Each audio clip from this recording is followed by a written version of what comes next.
तो फिल्म की शुरुआत में हमें रशियन सोल्जर्स को दिखाया जाता है जो अपने कैदियों को जेल तक ले जा रहे थे और इन्हीं में एक कैदी था हमारा main hero Kraven the Hunter. Kraven एक आध दिन यहाँ पर गुजारता है और अगला दिन होने पे ही यहाँ के कैदी क्रेविन के साथ छेड़छाड़ करने लग जाते हैं। क्रेविन भी उनको खूब अच्छा सबक सिखाता है, यानी इन लोगों की लड़ाई हो जाती है और लड़ाई की वजह से अब क्रेविन को लेकर आया जाता है सार्जेंट के पास। सार्जेंट को ये बात पता चली थी कि कैसे क्रेविन ने उन दोनों को मारा है। उनकी हालत को देखते हुए सार्जेंट क्रेविन से पूछता है, पहले तुम कौन थे और कहाँ काम करते थे? क्रेविन ने बहुत अजीब से अंदाज में कहा, मैं हंटर हूँ और तुम जैसे को शिकार करता हूँ। ये कहते ही उसने सार्जेंट के ऊपर हमला कर दिया। वो उसे उठा उठाकर मारता है और फिर उसके गले में चाकू साफ करते हुए उसे यहाँ से बाहर फेंक देता है और खुद भी इस जेल से बाहर निकलने में लग जाता है। यहाँ उसके भागने के अंदाज से हमें पता चला कि क्रेविन के अंदर कुछ एक्स्ट्रा पावर्स भी है, जैसी बड़ी बड़ी जंप्स वो लगा रहा था। एक आम इंसान के बस की बात नहीं थी। वो किसी चीते की तरह तेज भागता था और दीवार पे तो वो ऐसे चढ़ रहा था जैसे उसका रोज का काम हो। चंद ही मिनट में वो बिना किसी के हाथ लगे वहां से भाग निकला। भागते हुए क्रेविन के सामने आ गया एक बहुत ही बुरा बर्फ का तूफान। इससे लड़ते हुए इसी तूफान में एक भेड़िया भी उसके सामने आ गया जो उसका शिकार कर ही लेता, लेकिन क्रेविन उसकी आंखों में गौर से देखने लगा। उसके ऐसे देखने पर भेड़िया डर सा गया और उसने क्रेविन पे हमला नहीं किया। बाद में भागते हुए क्रेविन अपने एयर जेट में आ गया। में आते ही उसने किसी की रिपोर्ट दी कि मैंने काम पूरा कर दिया है और सार्जेंट को मार डाला है। इससे हमें अंदाजा हुआ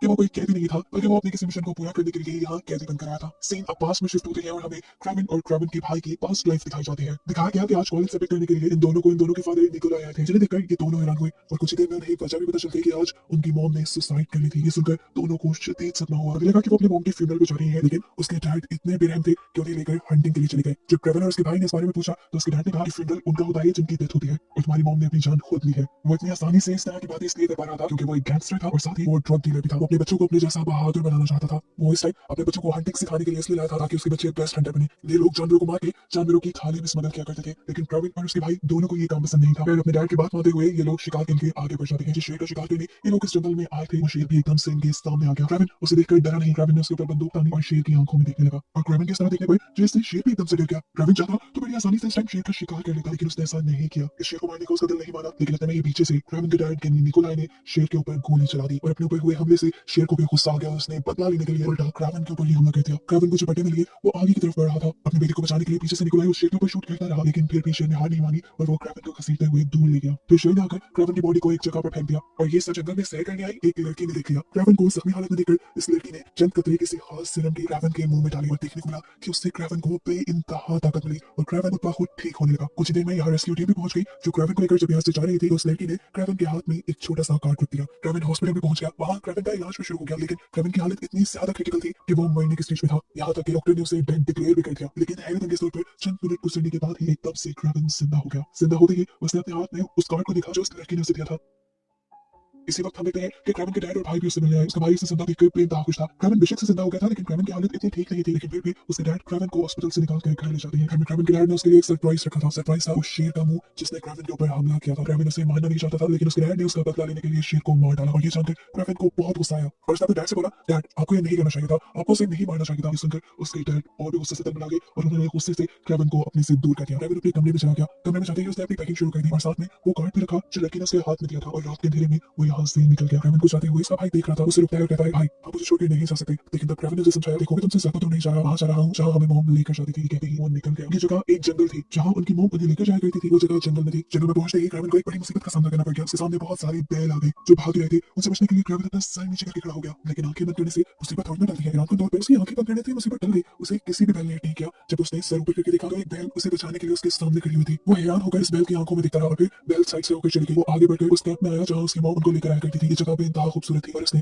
अब इस जगह रहना शुरू कर दिया। यहाँ पे जानवरों के साथ उसने अपनी एक नई जिंदगी बना ली। उसने जंगल को अपना घर और इन जानवरों को अपना साथी मान लिया। एक दिन जब उसने देखा कि हिरन भाग रही है, उसने हिरन के पीछे हिरन की तरह ही भागना शुरू किया और तब उसे रियलाइज हुआ कि उसके अंदर कोई अजीबोगरीब ताकत है जिसकी वजह से वो हिरन की तरह तेज भाग सकता है। शेर जितनी उसके अंदर ताकत है और बंदरों की तरह बड़े बड़े जंप करके वो लंबे लंबे ऊंचे दरख्तों पर भी चढ़ सकता है। ये सब करते हुए उसे बहुत मजा आने लगा था। एक दिन उसने देखा कि जंगल में दो शिकारी आ गए हैं और उन्होंने भैंसों के ऊपर हमला करके उनके सर काट लिए। ये देखकर क्रेविन को बहुत ज्यादा गुस्सा आया। वो हंटर्स के करीब आया और उन्होंने हंटर्स से कहा, तुम्हें ऐसा नहीं करना चाहिए था। हंटर्स उसके एटीट्यूड को समझ नहीं पाए और हंटर्स ने उसके ऊपर ही बंदूक तान दी। देखकर क्रेविन को भी गुस्सा आ गया और उसने इन दोनों शिकारियों के ऊपर हमला कर दिया। उन्हें पकड़कर इतनी बुरी तरह से पीटा कि आखिर ये दोनों मर ही गए और उस दिन के बाद से उसने ठान लिया कि अब वो किसी हंटर को जिंदा नहीं छोड़ेगा। सीन कट होकर हमें प्रेजेंट में क्रेविन को दिखाया गया जो अब अपने प्लेन के जरिए इसी जंगल में आया है। आज भी वो देखता है कि जंगल में बहुत से रशियन माफिया हंटर्स आए हैं जो भैंसों का शिकार करके उन्हें ले जा रहे हैं। ये देखकर क्रेविन को गुस्सा आया और क्रेविन ने उन्हें रोकने की कोशिश की। यहाँ उनके लीडर ने क्रेविन से कहा, तुम हमारे रास्ते से हट जाओ, नहीं तो हम तुम्हारे ऊपर ही गाड़ी चढ़ा देंगे। क्रेविन ने उसकी बात पर ध्यान नहीं दिया। इन लोगों ने भी गाड़ियां चला ली और क्रेविन ने चलती गाड़ियों के अंदर जाकर इनके साथ लड़ना शुरू कर दिया। क्रेवन यहाँ पर उस ट्रक को बचाने में तो कामयाब हो गया, लेकिन वो इनके लीडर की गाड़ी को नहीं रोक पाया। लेकिन जाने से पहले उसने उस गाड़ी का नंबर जरूर नोट कर लिया। सीन कट होकर अब हमें उसी आदमी को, उसी लीडर को अपने ऑफिस में दिखाया गया। वो अपने बॉस से मिलने के लिए आया था, उन्हें रिपोर्ट करने आया था अच्छे काम की। लेकिन जैसे ही कोई से पीछे मुड़ी तो वो इंसान हैरान परेशान रह गया कि यहाँ पे उसकी बॉस की जगह क्रेवन था। वो इस बात पे भी हैरान था कि क्रेवन उससे पहले यहाँ कैसे पहुंच गया। क्रेवन ना सिर्फ उससे पहले यहाँ पहुंचा था, बल्कि यहाँ आते ही उसने इस आदमी के बॉस को भी मार डाला था। वो अब आंद्रे से पूछता है उन्हें किस तरह मारा जाए। लोगों को अपनी डायरी देख लो, तो मेरी लिस्ट में हो भी या नहीं। उसने अपनी डायरी देखी तो ये सामने खड़ा हुआ आदमी भी उसकी डायरी में था। असल में डायरी में क्रेवन उन सारे बुरे लोगों के नाम लिखता था जिनको वो मारना चाहता था। डायरी से इस आदमी का नाम काटते ही उसने गन उठाकर इस आदमी को शूट किया और मार डाला, जिसके बाद वो बड़ी ही सफाकी से इस कमरे से निकल गया और हमें उन दोनों आदमियों की लाश दरवाजों से लटकी दिखाई दी। अब सीन कट होकर फाइनली सालों बाद हमें उसी लड़की को दिखाया जाता है जिसने क्रेवन की जान बचाई थी, कुछ जादुई सीरम उसके मुंह में डालकर। ये लड़की बड़ी हो गई है और अब एक जानी मानी लॉयर है। आए दिन इस फील्ड में उसे काफी थ्रेट्स मिलते हैं और उसके काफी सारे दुश्मन भी बन गए हैं। लेकिन खैर यहाँ पर एंट्री करता है हमारा हीरो क्रेवन उस वक्त में जब ये लॉयर अपने दोस्त की फिल्म करती थी। यहाँ पर आकर क्रेवन ने उसे बताया कि मैंने तुम्हारी दोस्त के मुजरिम को मार डाला है, मैंने उस रेस्टोरेंट सर्जन को मार डाला जिसने तुम्हारी दोस्त का रेप करके उसे मारा था। ये सुनकर वो हक्का बक्का रह गई। क्रेवन सच बोल रहा था, उसे यकीन नहीं आया। वो घर गई और घर जाते ही उसने रिसर्च की। क्रेवन की बात बिल्कुल सच थी। किसी हंटर नामी पहचान के शख्स ने उसकी दोस्त के मर्डर को मार डाला था और इस चीज से वो जान गई कि हंटर कोई और नहीं हमारा क्रेवन ही है। क्रेवन ने लॉयर को वो कार्ड भी दिखाया था जो लॉयर ने बचपन में उसके हाथ में रखा था। ये देखकर वो शौक रह गई कि उस लड़के ने आज तक उसे याद रखा हुआ था। यहाँ पर अब वो लड़की क्रेवन से कहती है मैं जान गई हूँ तुम ही हो हंटर जो सारे माफियाज को मार रहे हो, लेकिन मेरी नजर में तो तुम भी मुजरिम हो, मर्डर तो तुम भी कर रहे हो। जवाब में क्रेवन ने कहा मुझे सिर्फ नहीं पड़ता। वो अब अपनी डायरी निकाल के इस लॉयर को देता है और उसे कहता है कि तुम इस फील्ड में हो, आए दिन मुजरिम तुम्हारी अदालत से छूट जाते हैं। बस मैं चाहता हूँ कि तुम उन मुजरिमों का नाम मुझे इस डायरी में लिख दो ताकि मैं उन सारे बुरे लोगों का इस दुनिया से सफाया कर दूं। ना चाहते हुए भी ये लॉयर वो डायरी पकड़ चुकी थी। सीन कट होकर अब हमें रायनो नाम के एक आदमी से मिलवाया जाता है जो भी एक माफियाई है। हर तरह के बुरे काम में तो वो इन्वॉल्व रहता है। अब यहाँ उसे एक हैरान कर देने वाली खबर ये पता चलती है कि उसका सबसे बड़ा दुश्मन जो कि गैंगस्टर था उसे किसी ने मार दिया। ये बात जानकर वो हैरान हुआ। कौन बहादुर हो सकता था जिसने उस शख्स को मार दिया। उसे अपने दुश्मन की मौत से कुछ लेना देना नहीं था, लेकिन अब वो अपने आदमी से कहता है कि हमें उस आदमी से हाथ मिला लेना चाहिए जिसने हमारे दुश्मन को मारा, नहीं तो वो एक दिन हमारा भी काम करना मुश्किल कर देगा। साथ ही साथ अब रायनो अपने दुश्मन के बिजनेस को भी टेक ओवर करना चाहता था। वो जब उस आदमी के यानी अपने दुश्मन के आदमियों से मिल गया तो गुस्से में उन्होंने रायनो को गोलियों से भून डाला। लेकिन हैरान कुन तौर पे रायनो को कुछ भी नहीं हुआ, वो मरा ही नहीं। उसका जिस्म देखने पे पता चला उसका जिस्म तो जैसे किसी पत्थर का बन गया था। और ये काम किया था उसने किसी अजीब तरह के सीरम को अपने अंदर इंजेक्ट करते हुए। जब ये लोग रायनो की बॉडी को देखकर हैरान हो रहे थे तभी मौका देखते हुए रायनो के छुपे हुए स्नाइपर्स ने उनके ऊपर गोलियां मार के उन्हें भी मार डाला। अब यहाँ पर जिंदा बचा था एक ही मॉरिस नाम का आदमी जो डर कर रायनो के साथ हाथ मिला लेता है। शाम हो गई, देखने को मिला कि क्रेवन के डैड यानी निकोलस ने भी मॉरिस को अपने पास बुलाया है बिजनेस डील के लिए। अब जैसा हम जानते हैं कि वो तो पहले से ही रायनो के साथ हाथ मिला चुका था, तो वो रायनो के दुश्मन यानी निकोलस के साथ क्या करता। मालूम हुआ कि वो रायनो के ही कहने पर निकोलस को मारने के लिए आया है अपने आदमी लेकर। उसके एक इशारे पर उसके आदमी यहाँ निकोलस के आदमियों के ऊपर हमला शुरू कर देते हैं, लेकिन निकोलस के ही पास आकर उसे मारना इतना भी आसान नहीं था। निकोलस ने यहाँ मॉरिस और उसके सारे आदमियों को मरवा दिया और ये बात जानकर अब रायनो गुस्से से पागल हो गया। खैर उसी दौरान अब रायनो को खबर मिलती है कि उस आदमी का इन्होंने पता चला लिया है जिसने रायनो के दुश्मनों को मारा था, जिसके बारे में जानकर वो कुछ बोला तो नहीं, लेकिन उसके एक्सप्रेशन बता रहे थे कि उसके दिमाग में अब बड़ी खेल चल रही है। यहाँ देखने को मिला कि क्रेवन दीवारों पर चढ़ते हुए खिड़कियां फैलाते हुए अपने भाई के पास आया है, क्योंकि आज है उसके भाई का बर्थडे जो वो उसके डैड के बाहर में ही सेलिब्रेट करते हैं। ये दोनों जब सेलिब्रेट कर रहे थे तो यहाँ पर उसके डैड भी आ गए। उसके डैड ने उसे समझाया कि बेटा हम फैमिली है तो हमसे कहाँ दूर क्यों चले गए हो, तुम्हें हमारे पास आकर रहना चाहिए। लेकिन उनकी बातों का क्रेवन पर कोई असर नहीं था। फिर उन्होंने अपनी पार्टी एंजॉय की, जिसके बाद क्रेवन अपने भाई को छोड़ने के लिए घर आया क्योंकि उसका भाई बहुत ज्यादा ड्रंक था। वो वापस जाने ही वाला था, उसके भाई ने उसे रोक लिया कुछ इस तरह से कि वो इनकार ही नहीं कर पाया। अपने भाई की बात मानते हुए वो जाकर सोफे पे सो गया, लेकिन वो जंगल में रहने का आदी हो गया था। सोफे पे उसे कैसे नींद आती, उठकर वो बाहर गार्डन में गया और वहां सो गया। सुबह जब उसकी आंख खुली वो अपने भाई को जगाने के लिए आया, लेकिन उसे देखने को क्या मिलता है कि उसका भाई तो बेड पे है ही नहीं और बेड पे खून के निशान है, जिसका साफ मतलब है कि कोई उसके घर में घुसकर उसके भाई को किडनैप करके लेके आए। शुक्र था कि वो लोग अभी दूर नहीं गए थे। क्रेवन की नजर उनके ऊपर पड़ती और क्रेवन ठीक अपने भाई के कमरे से ही बिल्डिंग के नीचे जंप करते हुए उनके पीछे भागने लगा। क्रेवन इनकी गाड़ी को रोकने की कोशिश में था, वो गाड़ी के ऊपर चढ़ के गाड़ी की फ्रंट विंग तोड़ने की कोशिश में था, लेकिन ये बुलेट प्रूफ थे। उसने खिड़की तोड़ने की कोशिश की, लेकिन बदकिस्मती से वो एक चट्टे से कार से नीचे गिर गया और ये लोग कार भगाते हुए उसके भाई को वहां से दूर ले गए। आगे जाने पर ये लोग हेलीकॉप्टर के जरिए उसके भाई को कहीं और लेकर जा रहे थे। क्रेवन ने अपने भाई को बचाने के लिए पास पड़ी एक शिप पे से रस्सी की सीढ़ी उठाकर उस हेलीकॉप्टर के ऊपर चढ़ने की कोशिश की, लेकिन हेलीकॉप्टर की तेज स्पीड ने उसका ये इरादा नाकाम कर दिया और वो पानी में गिर गया। पानी से निकलकर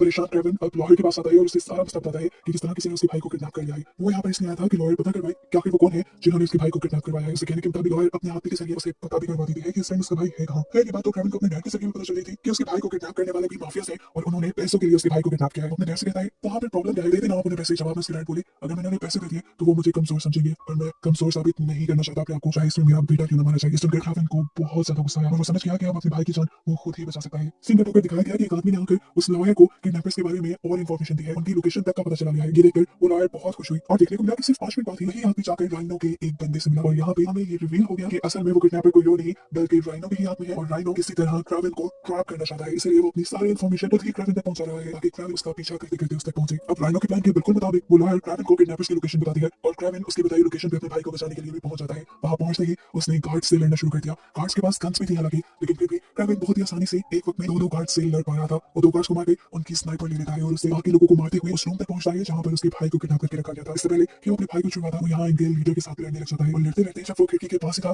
तब उसे एहसास हुआ कि ये सब उसके लिए ट्रैप है। क्योंकि जिस खिड़की के साथ वो लगा वो खिड़की टूट गई और ये लोग नीचे गिर गए। लोगों के नीचे गिरते ही ऊपर से बहुत सारे पत्थर, बड़े बड़े पत्थर इन लोगों के ऊपर छोड़ दिए गए जिनके अंदर तब राइनो को लगा कि क्रेविन और उनका आदमी मारा गया होगा। उसके मरते ही राइनो बहुत ज्यादा खुश था, वो जोर जोर से हंस रहा था। वो क्रेविन के भाई को भी छोड़ देता है और उसे अब क्रेविन की सच्चाई बताता है कि क्रेविन ही है दी हंटर जो सारे माफियाज को और बुरे बुरे लोगों को चुन चुन कर मारा है। सीन कट होकर दिखाया गया कि दो लोग चेक करने गए थे कि पत्थरों के नीचे क्रेविन मरा भी है या अभी तक जिंदा है और हैरान कन तौर पे क्रेविन अभी भी जिंदा था और इसके पीछे राज थी उसकी पावर्स। वो यहाँ पर इन दोनों आदमियों से फाइट करके उन्हें मार देता है और उनकी गन लेकर बाहर को निकलता है। जल्दी जल्दी उसने लॉयर को कॉल की और बताया कि ये सब माफिया का बिछाया हुआ ट्रैप है उसे पकड़ने के लिए और माफिया अब तुम्हारे पीछे भी पड़ गए हैं, जल्दी से निकलो यहाँ से। माफिया के लोगों के आने से पहले पहले वो लॉयर भी अपने ऑफिस से निकल जाती है और एक एयरक्राफ्ट के जरिए क्रेविन के बताए एरिया में आ जाती है। क्रेविन ने इस टाइम उसे अपने जंगल में बुलाया था जो एरिया सबसे ज्यादा सेफ था। जब ये दोनों अपने कैंप की तरफ सफर कर रहे थे तो तभी अचानक झाड़ियों में से एक चीते ने निकलकर क्रेविन के ऊपर हमला कर दिया। क्रेविन इन चीजों का आदी था, वो उस चीते से ऐसे लड़ा जैसे वो खुद भी एक चीता हो और उसकी हिम्मत देखते हुए आखिर वो चीता ही डरकर वहां से चला गया। लॉयर उसकी हिम्मत और ताकत देखकर इंप्रेस हो चुकी थी। फिर सिंगल होकर अब हमें राइनो का ऑफिस दिखाया गया जहां पर उसे खबर मिल चुकी है कि क्रेविन अभी तक जिंदा है और उनके जंगल से भाग चुका है। उसने बहुत सारे स्पाइस को ये पता करने में लगा दिया कि आखिर क्रेविन उन्हें मिलेगा कहां और तब एक स्पाई ने उसे आकर एक फूल दिया। ये एक जंगली फूल था जो वहां से मिला था जहां इन्होंने क्रेविन को पत्थरों के नीचे दबाया था। वो स्पाई बताता है इस चीज से हम अंदाजा लगा सकते हैं कि क्रेविन जंगलों में रहता है और जंगलों में ये फूल कहां मिलता है मैं अच्छे से जानता हूँ। मतलब ये क्या माफियाज को क्रेविन की लोकेशन पता चल गई है। जहां जंगल में अब क्रेविन को लॉयर के साथ दिखाया जाता है। उससे पूछता है कि तुमने बचपन में जो मेडिसिन मुझे जो उससे पूछता है कि तुमने बचपन में जो मेडिसिन मुझे खिलाई थी क्या वो तुम्हारे पास अभी है, क्या तुम जानते हो वो कहां से मिलेगी। वो बहुत ताकतवर थी और मुझे आज दोबारा उसकी जरूरत है। लॉयर कहती है नहीं मैं उस मेडिसिन के बारे में कुछ नहीं जानती, वो सिरम मेरी ग्रैंडमा ने बनाया था और इन जड़ी बूटियों के बारे में बहुत पता था। क्रेविन से कहता है क्या तुम्हारी ग्रैंडमा अभी भी ये सिरम बना सकती है, जिसका वो जवाब देती है नहीं क्योंकि मेरी ग्रैंडमा अब मर चुकी है और इस सिरम के बारे में कोई और नहीं जानता। यहाँ देखने को मिला कि राइनो और उसके सारे लोग तेजी से जंगल की तरफ बढ़ रहे हैं जहाँ राइनो के स्पाई आदमी के पास एक खास किस्म का इंजेक्शन है जिससे वो क्रेविन की जान लेने वाला है। जंगल में पहुंच गए राइनो के आदमी जंगल में चारों तरफ फैल जाते हैं और वो जगह ढूंढने लग जाते हैं जहाँ पे वो खास किस्म के फूल लगे हुए थे जिसके पास क्रेविन रहता था। क्रेविन ने ये बात जान गया था कि अब वो लोग यहाँ पर पहुंच चुके हैं। उसे इस चीज का पहले से भी अंदाजा था कि सारे माफियाज कभी ना कभी उसका पीछा करते हुए यहाँ जरूर आएंगे, इसलिए पहले से पहले उसने बहुत सारे ट्रैप बना के रखे थे। राइनो के बहुत सारे आदमी उन ट्रैप्स का शिकार हो गए और बाकियों के ऊपर क्रेविन ने खुद हमला करना शुरू कर दिया और उनकी चीखने चिल्लाने की आवाजों से राइनो ने अंदाजा लगा लिया कि क्रेविन उनके सामने आ चुका है। यहाँ हमें पता चला कि राइनो के साथ जो दूसरा आदमी आया था जो स्पाई था वो असल में एक जादूगर था। जब उसका और क्रेविन का मुकाबला हुआ तो वो बार बार अपने जादू से बचता रहा और अपने जादू से ये ट्रिक करते हुए उस आदमी ने क्रेविन के जिस्म के अंदर वो जहरीला इंजेक्शन भी इंजेक्ट कर दिया जिससे वो बस मर ही जाता। ये जादूगर अब गिरे हुए क्रेविन के ऊपर शूट करने वाला था लेकिन उससे पहले ही हमें गोली की आवाज सुनाई दी और देखने को मिला कि लॉयर ने पीछे से इस आदमी के ऊपर ही हमला करके इसे मार दिया था। जिसके बाद वो अब जख्मी क्रेविन के पास आई। वो मरने की स्टेज पे था कि ठीक वक्त पर इस लड़के ने उसे दोबारा वही सिरम पिलाया जो उसकी दादी ने बनाया हुआ था। यानी पहले उसने झूठ बोला था कि ये सिरम उसके पास नहीं है, ये सिरम उसके पास था जिसकी मदद से उसने इस वक्त अभी क्रेविन की जान बचा ली है। उस मेडिसिन को पीते ही क्रेविन को दोबारा से होश आ गया और वो जिंदा हो गया। सिर्फ जिंदा हुआ, उसके सारे जख्म भी अब ठीक हो चुके थे। दूसरी तरफ राइनो को दिखाया जाता है जिससे अपने आदमियों के जरिए ये बात पता चली है उस जादूगर ने क्रेविन की जान ले ली है। ये जानकर वो बहुत खुश हुआ और सब लोगों को लेकर वापस आने लगा। उसका मिशन पूरा हो चुका था। अब उसका कोई ऐसा दुश्मन नहीं रहा था जो उसे मार सके। ये लोग इस जंगल से बाहर निकल ही रहे थे कि एक बड़ी मुसीबत इनके सामने आ गई। भैंसों का एक बहुत बड़ा झुंड इनकी तरफ बढ़ने लगा। ये देखकर राइनो घबरा गया और राइनो ने अपने जिस्म में वही सिरम इंजेक्ट किया जिससे वो पत्थर का बन जाता है। देखते ही देखते सारी भैंसें उनकी गाड़ियों के ऊपर हमला कर देती हैं जिसकी वजह से उनकी गाड़ियां भी टूट जाती हैं और उसके काफी आदमी भी मारे जाते हैं। लेकिन खुद राइनो आगे से भैंस से भी ज्यादा बड़ा बन गया था, वो एक पत्थर का बन गया था। यहाँ अब क्रेविन ने भी एंट्री कर ली थी राइनो को मारने के लिए। राइनो उसे देखकर और भी ज्यादा गुस्से में आ गया। क्रेविन उसके इतने बड़े जिस्म से भी बिना डरे उसके ऊपर आकर हमला करने लग जाता है। लेकिन साफ जाहिर था कि इस टाइम क्रेविन की ताकत कम थी और इस आदमी की ताकत ज्यादा। इस टाइम क्रेविन ने समझ गया कि उसे ताकत से नहीं बल्कि दिमाग से लड़ना होगा। वो एक रॉड से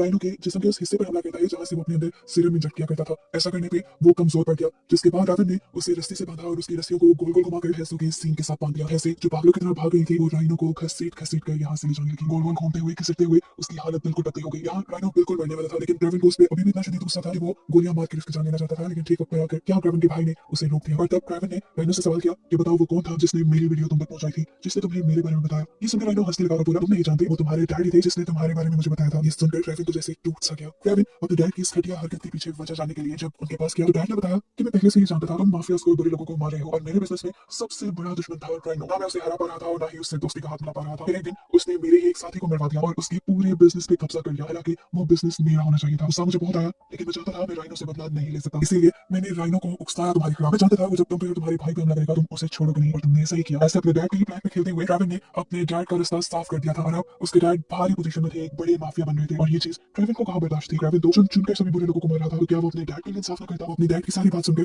उठकर यहाँ से चला जाता है। इसके बाद देखने को मिला कि फिर ने उसके डैड के ऊपर हमला कर दिया। ये हमला उसने क्रेविन के इशारे पे किया और क्रेविन अपने डैड को बचाने तक न आया क्योंकि वो जानता था कि उसके डैड का भी यही अंजाम होना चाहिए। इसके बाद मूवी के पोस्ट क्रेडिट सीन में हमें क्रेविन को उसके भाई के साथ खुश दिखाया जाता है। अब वो अमन की जिंदगी गुजार रहा है। माफिया क्योंकि खत्म हो गए हैं तो उसने इससे काम भी छोड़ दिया। दोनों अब खुश हैं और इन्हीं को दिखाते हुए ये मूवी यहाँ खत्म हो जाती है।